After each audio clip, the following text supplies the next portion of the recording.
निकला है जनाजा कोई अल्लाह के घर से। अफलाक में एक शोर है मातम के असर से। निकला है जनाजा कोई अल्लाह के घर से। अफसोस के मस्जिद में नमाजी गया हमारा। अफसोस के मस्जिद में नमाजी गया हमारा। कुछ कम नहीं ये हश्र क़यामत के असर से। निकला है जनाजा कोई अल्लाह के घर से। ज़ैनब से ये कह दो कि वो दिल खोल के रोए। ज़ैनब से ये कह दो कि वो दिल खोल के रोए। शबीर की हमशीर है रोने को न तरसे। निकला है जनाजा कोई अल्लाह के घर से। निकला है जनाजा कोई अल्लाह के घर से। अब्बास जरा ज़ैनबे मुज़्तर से खबरदार। फरियाद में हट जाए ना चादर कहीं सर से। निकला है जनाजा कोई अल्लाह के घर से।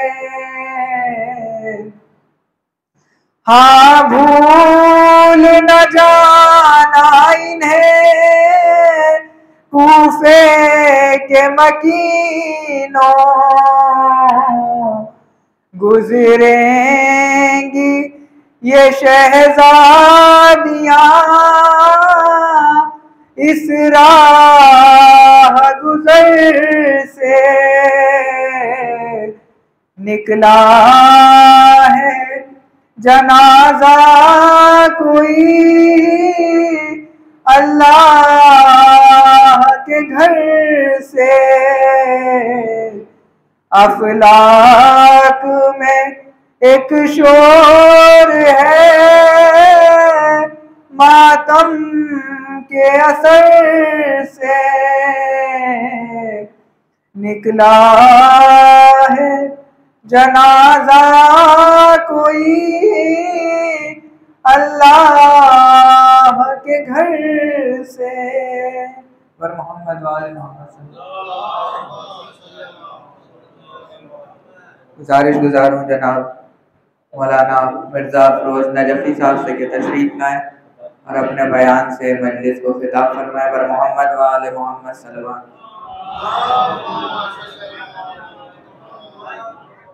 ला हौला वला कुव्वता इल्ला बिल्लाहिल अलिय्यिल अज़ीम। अऊज़ु बिल्लाहि मिनश शैतानिर रजीम। बिस्मिल्लाहिर रहमानिर रहीम।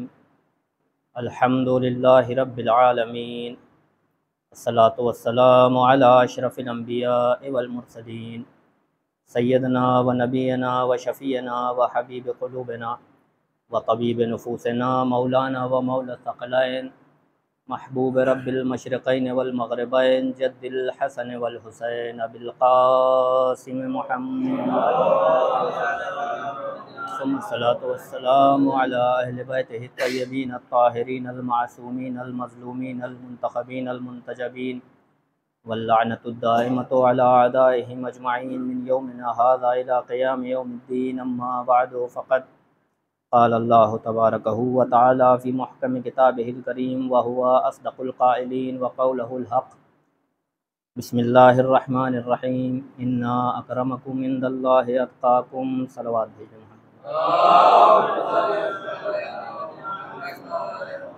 इससे कबल के हज़रात की खिदमत में कुछ अर्ज़ किया जाए, गुज़ारिश गुज़ार हूँ कि एक मरतबा सूरह हम्द और 3 मरतबा सूरह इखलास की तिलावत फरमाकर मरहूम आगा बाकर उर्फ़ अच्छे आगा इब्ने आगा हैदर और वो मरहूमीन जो इस कब्रिस्तान में दफन हैं उनकी रूह को इसाल फरमाएं।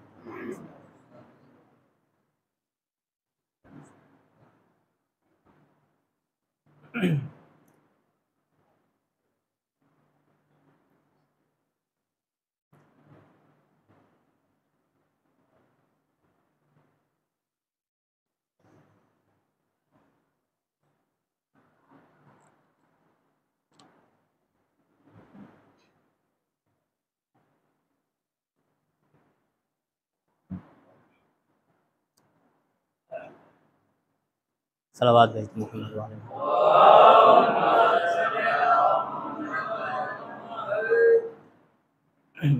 यकीनन आप हज़रात के लिए ये एक सख्त मरहला है, ख़ासकर मरहूम के अकारिब के लिए।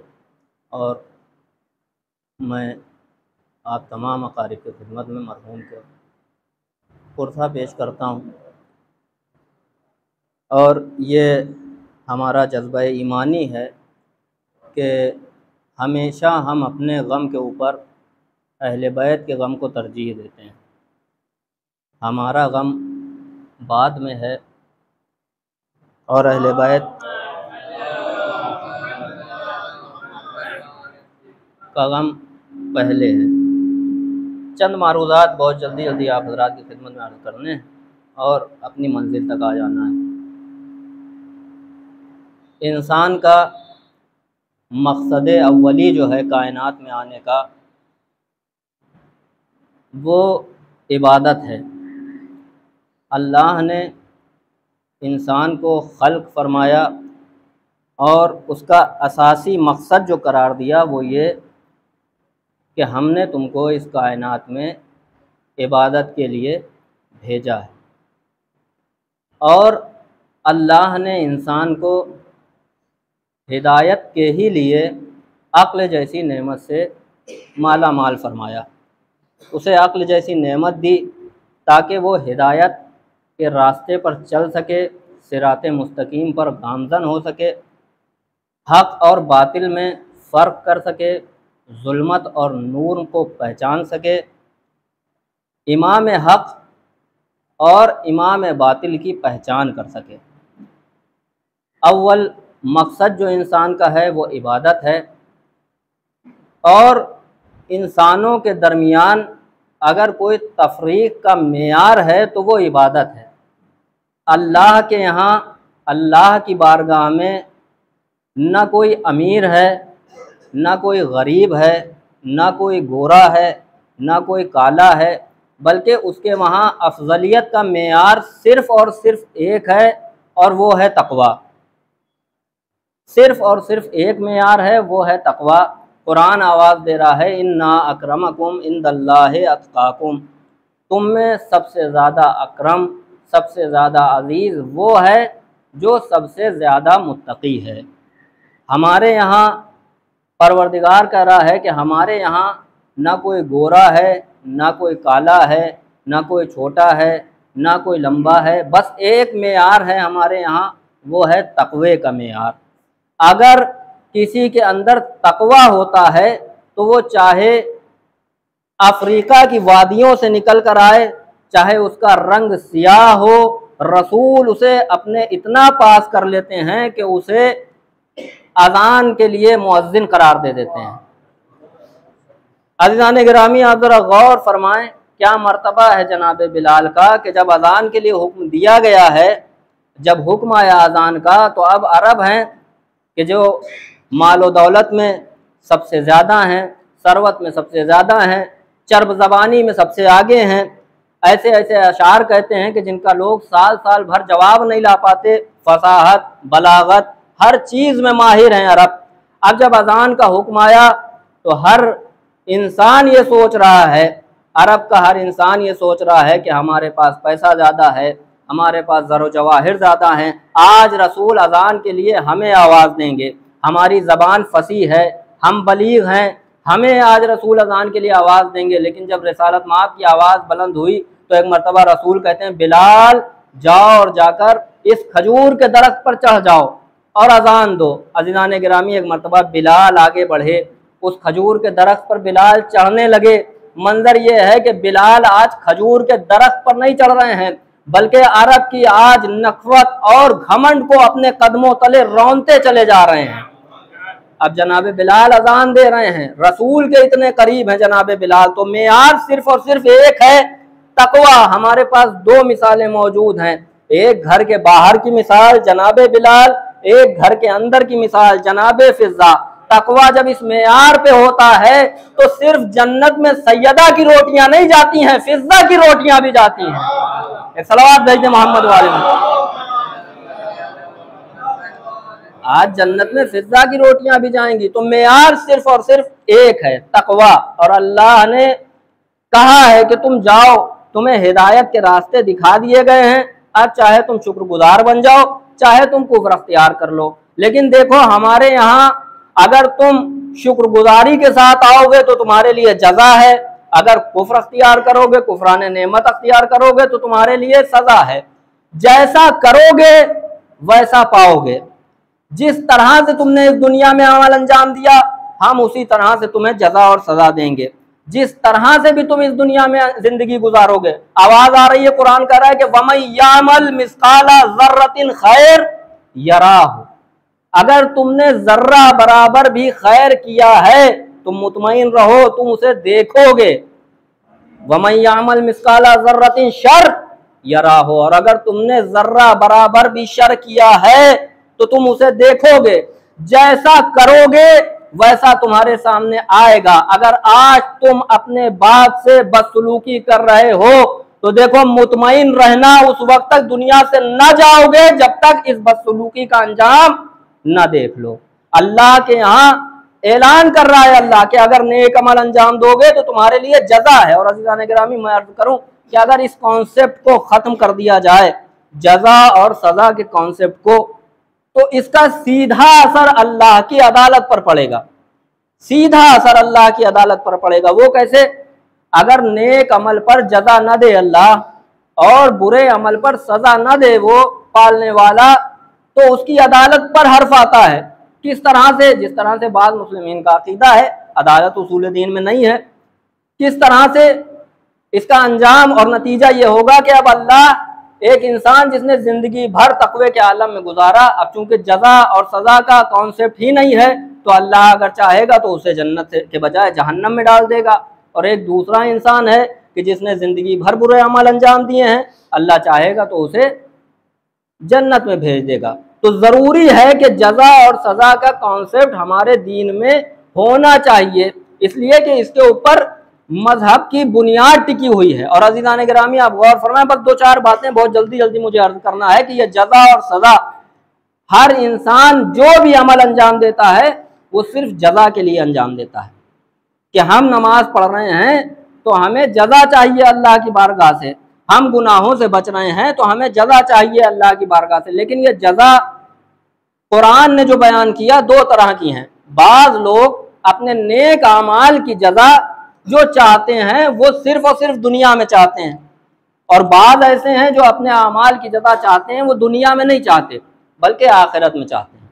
जिहाद के लिए जा रहे हैं, आवाज़ आई कि तुम में से बाज़ ऐसे हैं जो इसकी जज़ा सिर्फ दुनिया में चाहते हैं, तो अल्लाह कह रहा है कि हम उनको भी मायूस नहीं करेंगे। अगर वो दुनिया में जज़ा चाहते हैं तो हम उन्हें दुनिया में जज़ा देंगे, अगर आखिरत में जज़ा चाहते हैं तो हम उन्हें आखिरत में जज़ा देंगे। लेकिन अगर आप गौर करें तो इस जज़ा और सज़ा के ऊपर अगर आप गौर करेंगे तो दुनिया में 4 तरह के लोग पाए जाते हैं। शायद ये मेरी आखिरी बात हो और रब्ते मान साहब और आपकी ज़हमतों को तमाम कर दिया मैंने।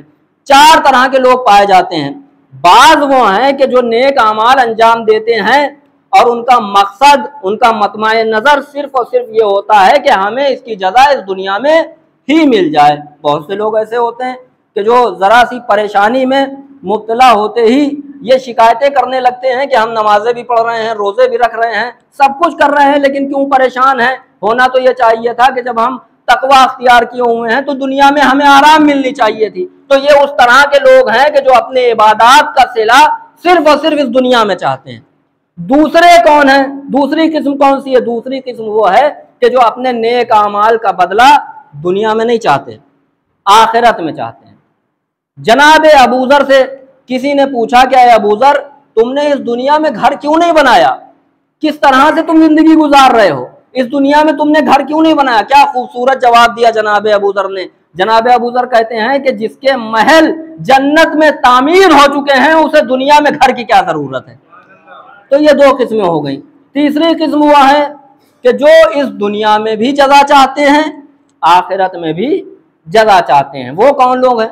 वो हम और आप हैं कि जिस तरह से हम हर नमाज में दुआ करते हैं कि रब्बना आतना फिद दुनिया हसना व फिल आखिरत हसना, परवरदिगार हमें इस दुनिया में भी नेकी अता फरमा और आखिरत में भी नेकी अता फरमा। तो अजीजों 3 किस्में ये हुई। एक वो कि जो सिर्फ दुनिया में चाहते हैं, एक वो जो सिर्फ आखिरत में चाहते हैं, तीसरे वो हैं कि जो दुनिया में भी चाहते हैं आखिरत में भी चाहते हैं। एक किस्म और है हमारे पास, और वो चौथी किस्म क्या है कि कुछ लोग ऐसे भी हैं कि जो अपने अमाल का बदला ना दुनिया में चाहते हैं ना आखिरत में चाहते हैं। वो कौन लोग हैं? एक हदीस मैं आपके सामने पढ़ता हूँ। मौलाए कायनात ने इरशाद फरमाया, परवरदिगार मैंने तेरी इबादत तेरी जन्नत के शौक में नहीं की है। माँ अबदतुका शौकन ले जन्नतिक वला खौफन ले नारिक। मौलाए कायनात करे, परवरदिगार मैंने तेरी इबादत न तेरी जन्नत के शौक में की है न तेरी जहन्नम के खौफ में की है, बल्कि मैंने तुझे इबादत के लायक पाया है तब तेरी इबादत की है। तो ये खानदान और ये कबीला और ये चहरदा मासूमीन वो हैं कि जो इबादत तो करते हैं लेकिन ना इन्हें जन्नत का शौक है ना इन्हें जहन्नम का खौफ है। इन्होंने अल्लाह को इबादत के लायक समझा है तो इबादत करते हैं। तो अज़ीज़ान गिरामी आप गौर फरमाएं, और अगर आप गौर करें तो आपको अंदाजा होगा कि मौलाए कायनात या चहरदा मासूमीन अलैहिमुस्सलातु वस्सलाम, इंसान जब इबादत करता है तो उसे किसी चीज को तलब होती है, कुछ ना कुछ चाहता है, कुछ ना कुछ जज़ा चाहता है। अच्छा, जज़ा 2 तरह की हो सकती है। एक सलवात जज़ा के लिए इंसान इबादत करता है, नेक अमाल अंजाम देता है। अच्छा, जज़ा 2 तरह की हो सकती है, या तो दुनिया में जज़ा होगी या आखिरत में जज़ा होगी। अब इस घराने को जरा आप मुलाहिजा फरमाएं कि जब ये इबादत कर रहा है, अल्लाह की बारगाह में ये घराना है, मौलाए कायनात इबादत कर रहे हैं, अब जज़ा या तो दुनियावी जज़ा होगी या आखिरत की जज़ा होगी। कोई भी जज़ा इनके इबादत के मुकाबले में नहीं आ सकती। इसलिए कि अगर आप दुनिया में देखें तो जज़ा क्या हो सकती है, हमारा ज़हन कहाँ तक जाएगा? माल हो, दौलत हो, पैसा हो, शोहरत हो, इज्जत हो, खिलाफत हो। दुनिया की मुसलमानों में सबसे बड़ी इज्जत जो है वो क्या है? वो है खिलाफत। इससे बड़ी जज़ा इस दुनिया में कोई नहीं हो सकती। मौलाए कायनात है, जमीन पर बैठे हुए अपनी जूतियों को सी रहे हैं। एक चाहने वाला आया और कहने लगा, मौला इतने इसमें आपने पेबंद लगा दिए हैं कि ये पहनने के लायक भी नहीं बची है। मौला आप इसे क्यों पहनते हैं? एक मर्तबा मौला कायनात ने कहा कि इसको बाजार में ले जाओ और इसको फरोख्त करो, ये बताओ इसकी क्या कीमत होगी। वो चाहने वाला कहता है कि मौला इसकी कुछ भी कीमत नहीं है, अरे इसे तो कोई मुफ्त में भी लेना पसंद नहीं करेगा। एक मर्तबा मौला कायनात ने कहा, उस खुदा की कसम के जिसके कब्जा कुदरत में मेरी जान है, तुम्हारी ये खिलाफत, मेरी ये जूती तुम्हारी इस खिलाफत से ज्यादा मुझे अजीज है। तो अजीजान गिरामी आप गौर फरमाएं, दुनिया में इनके मुकाबले में कोई जगह नहीं। अच्छा, आखिरत में क्या होता है कि इंसान जब इबादत करता है तो सबसे बड़ी जगह जो आखिरत की है वो क्या है? वो है जन्नत। इंसान ये चाहता है कि जितनी मेरी मेहनत है, जितनी मेरी काविशें हैं, इन सब का नतीजा क्या है कि मैं जन्नत में चला जाऊं। अच्छा, अहले बैत की इबादत की जो सिला है वो जन्नत भी नहीं हो सकता। कैसे नहीं हो सकता? इसलिए कि जन्नत तो वो है कि जब इनके खादिमीन जब चाहते हैं जन्नत फरोख्त कर देते हैं, तो जन्नत इनकी इबादत की जगह नहीं हो सकती। एक सलवात भेजे मोहम्मद वाले मोहम्मद। जन्नत इनकी इबादत का सिला नहीं हो सकती। अहले बैत ने अल्लाह की इबादत की है उनको पहचानते हुए। एक मसला और अजीज़ों हल हो जाता है, बहुत जल्दी से मैं कहकर निकल जाऊं कि अली वो हैं कि जब अल्लाह की इबादत भी करते हैं तो उस वक्त तक नहीं करते कि जब तक अल्लाह को पहचान न लें, अल्लाह को पहचान न लें। एक बड़ा मसला है इस कायनात में कि अली ने बैत कर ली थी, अली ने बैत कर ली थी, अली ने बैत कर ली थी। अजीज़ों ज़रा गौर फरमाएं, अली वो हैं कि अल्लाह की इबादत उस वक्त करते हैं कि जब अल्लाह को पहचान लेते हैं, अल्लाह को पहचान लेते हैं कि परवरदिगार मैंने तुझे इबादत का अहल पाया, इबादत के लायक पाया, तब तेरी इबादत की। तो अजीजों आप गौर फरमाएं कि वो अली कि जो अल्लाह की इबादत भी उस वक्त करता है जब वो पहचान ले कि अल्लाह इबादत का अहल है। तो आप गौर फरमाएं कि वो नाअहलों की बैत किस तरह से कर सकता है, नाअहलों की बैत वो किस तरह से कर सकता है। तो अजीजों हमारे पास मेयार जो है वो है तकवा। बस मैं अर्ज कर चुका अजीजों, मौलाए कायनात ये तारीखें बहुत ही क़यामत की तारीखें हैं, क्योंकि मुझे कुछ और अर्ज करना था लेकिन अब वक्त नहीं है, दामने वक्त में बिल्कुल गुंजाइश नहीं है। इख्तिसार के साथ मौलाए कायनात इबादत का ये आलम है कि रात रात भर मुसल्ले इबादत पर है और अपनी खिलाफत के दौर में भी मौलाए कायनात का आलम यह है कि जब कारहाए खिलाफत से फुर्सत होती है तो रात के सन्नाटे में मौलाए कायनात कूफे के फ़कीरों को खाना तकसीम करने के लिए निकल पड़ते हैं। खाना तकसीम कर रहे हैं। अज़ीज़ान गिरामी, अब्दुर्रहमान इब्न मुलजिम, खुदा उस पर लानत करे, जब मौलाए कायनात के कत्ल की साजिश हो रही थी मक्के में, तो एक रोज़ रमज़ान के दौर में अब्दुर्रहमान इब्न मुलजिम कूफे में दाखिल हुआ। रात का वक्त था, इसके पास कहीं ठहरने की जगह नहीं थी। आया, रात का सन्नाटा है, एक फ़कीर के पास जाकर बैठ गया और फ़कीर से कहने लगा कि मुझे एक रात के लिए अपने पास ठहरा लो, सुबह होते ही मैं यहाँ से चला जाऊँगा और अपना इंतज़ाम कर लूँगा। उस फ़कीर ने कहा, हमारे पास तो रहने की जगह नहीं है, इसलिए कि हम खुद फ़कीर हैं, लेकिन अब तुम आ गए हो तो आ जाओ। अली एक रोटी हमें रोज़ देकर जाते हैं, आज रात आधी हम खा लेंगे, आधी तुम खा लेना।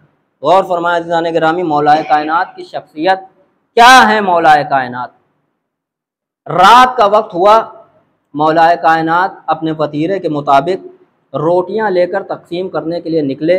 जैसे ही अब्दुर्रहमान ने मौलाए कायनात को आता हुआ देखा, फ़ौरन छुप गया। मौलाए कायनात उस फ़कीर के करीब आए और आने के बाद उस फ़कीर को 2 रोटियां देते हैं। 2 रोटियां उस फ़कीर की जानिब बढ़ाई। फ़ौरन फ़कीर सवाल करता है, मौला आज ये 2 रोटियां देने का सबब क्या है? फ़ौरन अली ने कहा कि आज तेरे पास मेहमान ठहरे हुए हैं। अजीज़ों आप गौर फरमाएं कि जिस अली को ये पता है कि इस फ़कीर के पास मेहमान है, उस अली को ये भी अंदाज़ा होगा कि ये मेहमान कोई और नहीं है बल्कि ये मेरे सर पर ज़रबत लगाने वाला मालूम है। अजीज़ों वो तारीख़ें चल रही हैं कि अहले बैत के घर में क़यामत की तारीख़ें हैं। यकीनन आज हमारे दरमियान मरहूम के भाई भी तशरीफ़ फरमा हैं, उनके बेटे भी तशरीफ़ फरमा हैं। यकीनन आपके लिए ये सख्त मरहला है, लेकिन जब भी आपको सख्ती का अंदाज़ा हो, अहले बैत के घर को याद कर लीजिए। किस तरह से मज़ालिम ढाए गए हैं। ज़ैनब उम्मे कुलसूम, क्या आलम होगा कि जब अली के सर पर ज़रबत लगी हुई है और अली घर में दाखिल किए जा रहे हैं। अज़ीज़ों, आप गौर फरमाएं, रात का वक्त था। उससे कुछ दिन पहले 17 रमज़ान मौला कायनात खुतबा दे रहे हैं। एक मरतबा आसमान की जानिब देखा, दाएं जानिब इमाम हसन है, बाएं जानिब इमाम हुसैन है। मौला कायनात इमाम हसन की जानिब देख कर कहते हैं, बेटा हसन, आज रमज़ान के कितने दिन हो गए हैं? इमाम हसन ने कहा, 17 दिन गुजर गए हैं। कितने दिन बचे हैं? बाबा 13 दिन बचे हैं। एक मरतबा आसमान की जानिब देख कर कहते हैं कि वो दिन करीब है कि जब इसको, अपनी दाढ़ी को पकड़ कर कहते हैं कि जब इसको इससे रंग दिया जाएगा। अज़ीज़ान गिरामी, 17 रमज़ान का दिन गुजरा, 18 रमज़ान की रात आई। मौलाए कायनात अपनी छोटी बेटी के घर, जनाब उम्मे कुलसूम के घर अफ्तार की गरज से पहुँचे। आप गौर फरमाएं, क्या इस घराने के लोगों को मौला हुसैन की आप सीरत को देखें या मौला अली की सीरत को देखें, अपनी छोटी बेटी से जो लगाव है वो हमें कहीं और देखने को नहीं मिलता। एक मौला कायनात है कि जब आखिरी वक्त आया तो अपनी छोटी बेटी उम्मे कुलसूम का रुख किया, और एक करबला में इमाम हुसैन है कि रात भर अपनी छोटी बेटी को अपने सीने पर सुला रहे हैं। आप जरा गौर फरमाए अजीजों, रात का वक्त है, उम्मे कुलसूम के घर पर मौलाए कायनात पहुंचे हैं कि अफ्तार जनाब उम्मे कुलसूम ने पेश किया। एक दूध का प्याला, एक नमक का प्याला, एक सूखी रोटी। मौलाए कायनात ने कहा है, बेटा उम्मे कुलसूम, क्या तुमने कभी देखा है कि तुम्हारे बाबा ने कभी 2 ग़िज़ाएं इस्तेमाल की हैं? जनाब उम्मे कुलसूम ने चाहा कि नमक के प्याले को उठा ले, फौरन अली ने कहा है, उम्मे कुलसूम नमक के प्याले को ना उठाओ, इसलिए कि नमक अली को बहुत मरगूब है। एक काम करो, ये दूध का प्याला उठा लो। तारीख कहती है कि अली ने रोटी और नमक से 2 लुकमों के साथ अफ्तार किया, इबादत में मसरूफ हो गए। रात का वक्त आया, अली कभी हुजरे में जाते हैं, कभी हुजरे से बाहर आ जाते हैं, कभी आसमान की जानिब नजर देखते हैं। एक मर्तबा यही आलम है, जनाबे उम्मे कुलसूम भी में मंजर देख रही है। रात बीतती गई, एक मर्तबा सफेदाए सहरी नमूदार हुई। अली ने सफेदाए सहरी की तरफ देख कर कहा, गवाह रहना, आज तक तूने मेरा इंतजार किया है, कभी मैंने तुझे इंतजार नहीं कराया। अज़ीज़ाने गिरामी, सुबह नमूदार हुई। मौलाए कायनात चाहते हैं कि घर से निकले। एक मर्तबा वो मुर्गाबियां जो इमाम हसन ने जनाबे उम्मे कुलसूम को हदिया दी थी, मौलाए कायनात के दामन में लिपट गई। किसी ने छुड़ाना चाहा, मौलाए कायनात ने कहा, इन्हें मना ना करो, फ़इन्नहा सवाए ततबा अन्नवाए। अरे अभी तो ये चीख रही है, अभी अली के घर से रोने की आवाज़ें आई। जज़ाकुमुल्लाह खैरल जज़ा, आपकी आवाजें बुलंद हो गई अज़ादारों। मौलाए कायनात घर से निकले हैं, एक मर्तबा मस्जिद की जानिब पहुंचे। क्या देखा कि इब्ने मुलजिम मस्जिद में औंधा पड़ा हुआ है। मौलाए कायनात ने उसे जगाया और जगाने के बाद मुसल्ले अजान पर गए, मेहराब अजान पर गए, अजान दी, अजान तमाम हुई। अब तारीख कहती है कि नाफिले फज्र में मौलाए कायनात मसरूफ है। अब वो कयामत की रात, वो कयामत की सुबह आ गई कि एक मर्तबा मौलाए कायनात सजदे में गए हैं। पहली रकात का पहला सजदा है, मौलाए कायनात का सर उठ रहा है। इब्ने मुलजिम की तलवार, जहर में बुझी हुई तलवार एक मर्तबा अली के सर पर लगी कि मुनादी ने निदा दी, वल्लाहि तहद्दमत अरकानुल हुदा। अरे आज हिदायत के चराग, आज हिदायत के अरकान गिरा दिए गए। मदीने में ये खबर, कूफे में ये खबर पहुंच गई। एक मर्तबा अली के दोनों बेटे मस्जिद की जानिब दौड़े। अब जैसे ही मस्जिद में पहुंचे, क्या देखते हैं कि बाबा एड़िया रगड़ रहे हैं, सर और सीना खून में गलता है। हसन एक मर्तबा बाबा के पास गए। एक मर्तबा अली ने कहा, बेटा जाओ पहले नमाज तमाम कराओ। आप जरा गौर फरमाएं अजीजों, इमाम हसन 2 रकत नमाज है फजर की, कितना वक्त लगता है 2 रकत नमाज पढ़ने में? ज्यादा से ज्यादा 7 या 8 मिनट। मौलाए कायनात जिनके शुजाअत का लोहा पूरा अरब माने हुए है, ताकत यह है कि मौलाए कायनात की 2 उंगलियों पर दरे खैबर है। कभी मरहब को पछाड़ा, कभी अंतर को जेर किया। आज जब इमाम हसन नमाज फज्र पढ़ाकर वापस आए हैं और चाहते हैं कि अपने बाबा को घर की जानिब ले चले, जैसे ही मौलाए कायनात को सहारा देकर उठाया, आज अली के कदम जमीन पर नहीं टिक रहे हैं। अरे हमारा मौला लड़खड़ा रहा है। जज़ाकुमुल्लाह आज़ादारों, एक मर्तबा एक गिलीम मंगवाई गई, कंबल आया, मौलाए कायनात को उस कंबल में लिटाया गया। अब चंद लोगों ने उस कंबल को पकड़ा और पकड़ने के बाद मौलाए कायनात के घर की तरफ लेकर चले। तारीख ने लिखा कि एक मर्तबा जब ये मौलाए कायनात को घर की तरफ लेकर जा रहे थे तो इमाम हसन के रोने की आवाज आई। मौलाए कायनात ने एक मर्तबा कहा, बेटा क्यों रोते हो? अरे ये तो सबके साथ होता है, सबके बाबा इस दुनिया से जाते हैं, बेटा सब्र करो। अज़ीज़ाने गिरामी अभी थोड़ी देर और लेकर चले थे कि एक मर्तबा इमाम हुसैन के रोने की आवाज आई। फिर इमाम अली ने हुसैन अलैहिस्सलाम की तरफ देखा, बेटा सब्र करो। अरे ये तो सबके साथ होता है, हर एक के बाप को इस दुनिया से जाना है। अज़ादारों, मौला हुसैन भी खामोश हो गए। अब वो वक्त आया कि अली का घर करीब है। अली ने एक मर्तबा जितने चाहने वाले थे इमाम हसन से कहा, आप सबको वापस कर दो, इसलिए कि मैं ये नहीं चाहता कि मेरी बेटियों की रोने की आवाज इनके कानों में कहूँगा, मौला आज ये कूफा है, आपको ये गवारा नहीं कि ज़ैनब उम्मे कुलसूम की आवाज इनके कानों में पहुंचे। अरे जरा करबला आइए, आपकी बेटियां बेमकना ज्यादा कूफा शाम। अदादारों, एक मर्तबा मौलाए कायनात को घर में दाखिल किया गया। जैसे ही मौलाए कायनात घर में दाखिल हुए, अब बेटियां हैं। अज़ीज़ाने गिरामी, बेटियों को बात से जो लगाव होता है, बेटों को उस तरह से लगाव नहीं होता। आप साहिब औलाद हैं, आप जानते होंगे कि बेटियां बाप से जितनी मोहब्बत करती हैं उतनी मोहब्बत बेटा नहीं कर सकता। अजीजों, लेकिन आप गौर फरमाएं कि जब बेटों का ये आलम है कि बाप के सर पे जब जरबत देखी तो अपने आंसू नहीं रोक सके। अरे जरा गौर फरमाए, जब ज़ैनब ने ये सुना होगा कि मेरे बाबा के सर पर जरबत लगी तो क्या आलम हुआ होगा। अजीजों, आपको याद है ना कि अभी मौलाए कायनात इमाम हुसैन को खामोश करा रहे थे, अभी मौलाए कायनात इमाम हसन को खामोश करा रहे थे। तारीख ने कहा कि जैसे ही मौलाए कायनात को घर में लेकर आया गया, ज़ैनब उम्मे कुलसूम ने रोना शुरू किया। मौलाए कायनात ने ज़ैनब उम्मे कुलसूम से ये नहीं कहा कि मेरी बेटियों खामोश रहो, बल्कि ज़ैनब उम्मे कुलसूम के साथ ज़ारो कतार रोना शुरू कर दिया। अरे मैं कहूंगा, मौला अभी तो आप हसनैन को खामोश करा रहे थे, अरे अब क्या सबब है कि आप रोने लगे? अजब नहीं, अली आवाज दे। अरे अभी हसन भी जिंदा है, अभी हुसैन भी जिंदा है, अभी अब्बास के बाजू भी सलामत है। आज ज़ैनब उम्मे कुलसूम को रो लेने दो।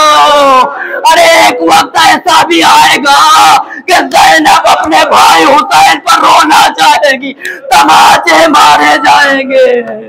जज़ाकुमुल्लाह। दादारो, बस 2 जुमले आप और सुन ले, इसलिए कि आज आपके ऊपर ये दिन बड़ा शाख है।